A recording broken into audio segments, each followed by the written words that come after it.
ঠিক আছে বাবা, বুঝবি বুঝবি, তুই কখনো মতো উড়ে যা, ধরে নিয়ে আসতে পারিস, বন্ধ করতে পারবি, সেদিন বুঝবি বাচ্চা কত ধানে কত চাল।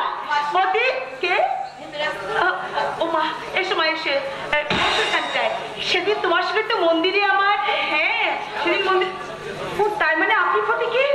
হ্যাঁ মা, ওই আমার অন্ধের জ্যোষ্ঠী, আমার হৃদয় স্পন্দন। আমি প্রতীককে অনেকদিন আগে থেকে চিনি মাসিমা।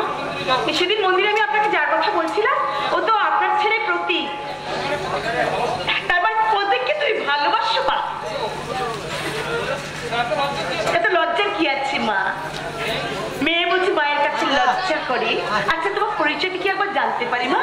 আমাদের আদি বাড়ি ছিল পলাশডাঙ্গা গ্রামে। কি বললে? হ্যাঁ, ব্যবসার সূত্রে বাবাই চন্দননগরে থাকে, আর আমরা 3 ভাই বোন। পলাশডাঙ্গা? তাহলে তোর বাবার নাম বিখ্যাত শিল্পপতি ও সমাজসেবী রুদ্রপ্রসাদ সেন শর্মা।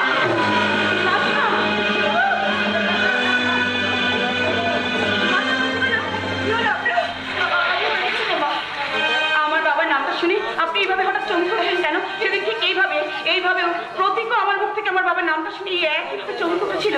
আজ আবার আপনি বলুন না মাসিমা, আপনি কি আমার বাবাকে চেনেন? আমার কিছু নেই মা, তুমি জানি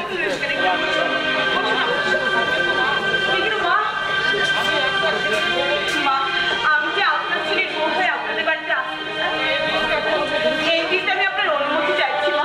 অনুমতি কি আছে মা? আমার ছেলে যে ভালোবেসে তোমাকে বিয়ে করতে চায়, আর বাধা দেবো কেন? বরং আমি খুশি হব মা।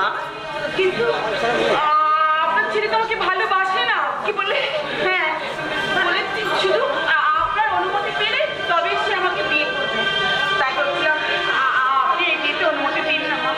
দেখো মা, আমার ছেলে স্বেচ্ছা তোমাকে বিয়ে করে নিয়ে আসে, আমি সানন্দে তোমাকে বরণ করে ঘরে নিয়ে যাব। কিন্তু আবার অনুমতি দিতে গেলে তোমাকে যে আমার ছেলে বিয়েতে উপযুক্ত যৌতুক দিতে হবে। কি বলছেন আপনি? আপনি একজন শিক্ষিত মা। বেশ, আপনি বলুন মা, আপনার ছেলের বিয়েতে আপনাকে কত টাকা আমায় দিতে হবে বলুন না? 1 লাখ, 2 লাখ, 10 লাখ, 1 কোটি? না, কিচ্ছু চাই না, ও তো আমার কাছে হবে না। কারণ আমার ছেলে বিশাল বাড়ি নেই, গাড়ি নেই, সে সরকারি চাকরি করে না।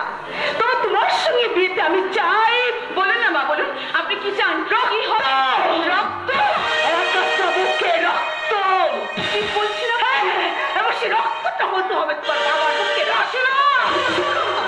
তুমি যদি তোমার বাবার এক হাতটা বুকে রক্ত নিয়ে এসে আমার পা দুটোকে ধুয়ে দিতে পারো, সেদিন তোমাকে সানন্দে বৌমা বলে স্বীকার করে আমি ঘরে তুলে দেবো।